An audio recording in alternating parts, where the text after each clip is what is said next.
Vamos lá, todo mundo vendo. Todo mundo vendo. Tô no... O melhor que tá tendo. Deixa eu conversar outra coisa com você. Aqui eu tenho um pai e um filho, tá?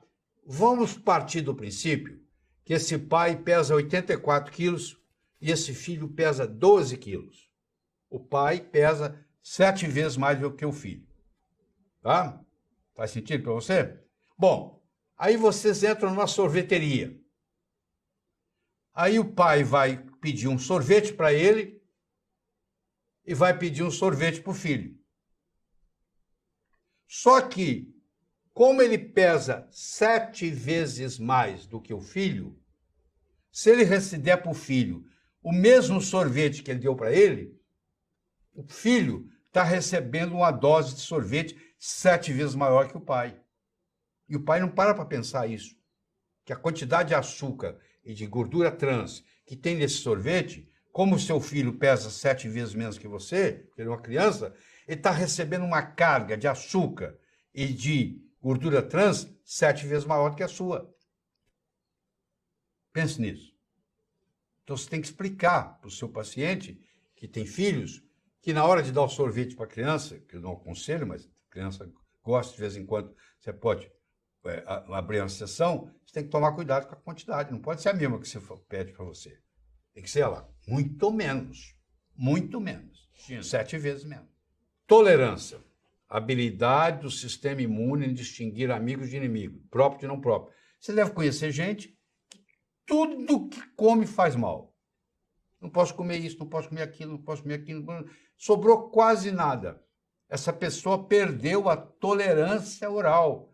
Eu falei para você lá no começo que o sistema imune ele é muito mais diplomático do que bélico. 99,99% ele está reconhecendo amigos. Pode passar, pode passar, pode passar, pode passar. Agora, se ele começa a estranhar amigos, você perdeu a tolerância. E quando você perde a tolerância oral, significa que tudo que você come é considerado como corpo estranho. E aí você não pode comer quase nada. Quando você perde a tolerância oral, para voltar é muito complicado. Demora muito tempo. E aí você tem o que se chama terapia tolerogênica, através das células dendríticas semimaduras e das células T reguladoras. Você estimula a produção dessas e você vai aos poucos perdendo essa intolerância que você tem. O sistema imune pode ser classificado em 4 segmentos. O não específico, que é o inato, o humoral e o celular, que é o adquirido, e o microbiótico, porque a nossa microbiótica representa 70% do sistema imune.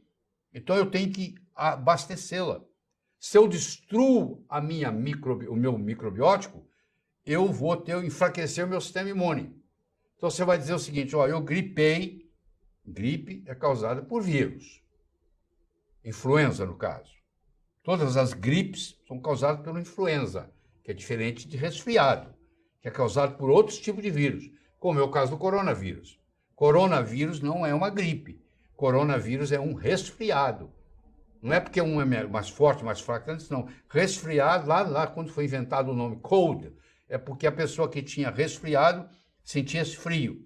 E aí veio o Comitê Internacional de Classificação de Taxonomia de Vírus e determinou, se o vírus é causado pela influenza, nós vamos chamar de gripe. Se ele não é causado por influenza, nós vamos chamar de resfriado. E aí entra o coronavírus. Mas vamos supor que você pegou uma gripe. Você pegou um H1N1.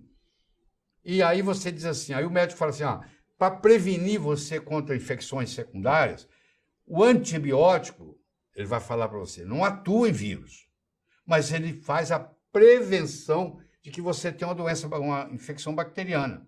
Aí você recebe o antibiótico. Só que o antibiótico, o nome já diz, ele é contra a vida, ele é antibiótico, ele vai matar o seu microbiótico, ele vai matar a sua microbiota intestinal e o seu sistema imune vai ficar mais fraco. Então, esse antibiótico que você está tomando para prevenir a infecção secundária, na realidade, ele facilita a infecção secundária. Você não previne infecção secundária com antibiótico, pelo contrário, você agrava. Então, a microbiota intestinal, que lhe parece o uso de antibiótico em um paciente com gripe e influenza, para prevenção de infecção secundária. Isso não funciona. É um tiro, sai saindo pela culatra. Você está tirando do próprio pé. Então, essa não é a saída. Saiba disso. Antibiótico pode deprimir o sistema imune, porque ele vai deprimir 70% do sistema imune, que é microbiótico. Ele vai destruir a microbiota intestinal, que é muito importante para a manutenção da saúde do sistema imune. Aliás, é um jeito de você fortalecer o sistema imune, é cuidando da sua microbiota intestinal e não destruindo ela com antibiótico. Faz sentido? Outra coisa que eu quero conversar com você sobre esse rei aqui, Mitrídates VI, ele era, antes de Cristo, ele era o rei do Ponto, chamava Ponto o lugar lá, e o pai dele, que era o Mitrídates V, explicou para ele, meu filho, ó, o que mata rei é veneno. O rei acaba sendo envenenado por um súdito, por um cozinheiro, e aí por isso que tinha os provadores, etc. e tal. Então, o maior risco que você vai correr na vida, se você for rei um dia, é você vai ser envenenado. Então, para você não ser envenenado, vou te ensinar uma coisa. Todo dia você vai ter que tomar um pouquinho de veneno. Não vai te matar, mas você vai se acostumar. Um dia, se alguém te tentar te envenenar, não vai funcionar. Então, ele viveu no que hoje é a Turquia, chamava Ponto, de 735 a.C. a 63 a.C. Ele morreu com 72 anos. Esse Mitrídates VI. Essa história de você comer uma coisa que te faz mal, pouquinho, para estimular, para você se proteger dela, chama mitridatismo. Veio daí. Mitridatismo vem de Mitrídates. Quer dizer, uma coisa que te prejudica, mas você come, ingere em doses homeopáticas, que vai estimular, mas não vai te matar. O Nietzsche já dizia, tudo aquilo que não me mata, me fortalece. É o princípio do mitridatismo. Isso é um processo de hormese. Acho que eu nunca tive a oportunidade de conversar com você sobre o assunto hormese ainda. Mas eu vou conversar agora. Hormese quer dizer adaptação. Então, um processo hormético é um processo hermético é um processo de adaptação. É você se adaptar. Você vai tomando a dosinha de veneno todo dia, você vai se adaptando. Como esse veneno não vem de você, ele vem de fora, ele é um xenormese. A palavra xeno no grego quer dizer estrangeiro. É uma adaptação vindo de um produto externo. É o que acontece com a uva. A uva, a parreira lá de uva, a uva, se você deixar a planta sem nenhuma proteção, que se dane, ela vai ter que enfrentar pragas e tudo mais. Ela, então, para enfrentar pragas, ela vai ter que criar um veneno contra as pragas. Porque quando um predador vai pegar uma presa, a presa sai correndo, às vezes o predador não pega. Mas uma planta não sai correndo. Ela está à mercê da praga. Então, o que ela faz? Ela cria um veneno que quando a praga atacar aquilo ali, a praga também vai sentir. Isso chama hormese. Ela está criando um processo de hormese. Como ela está criando um processo de hormese, vamos supor, no caso da uva, eu deixo uma planta de uva sem nada. Uma videira sem nada. Eu não trato ela, não faço nada. Que se vire. Ela vai produzir uma uva que vai ter muito resveratrol. E agora eu, ser humano, vou me beneficiar dessa xenormese, porque eu estou usando uma hormese da planta, que ela se adaptou para combater a praga e criou essa substância, só que essa substância não me pertence, não pertence ao ser humano, por isso que é um chamado de xenormese.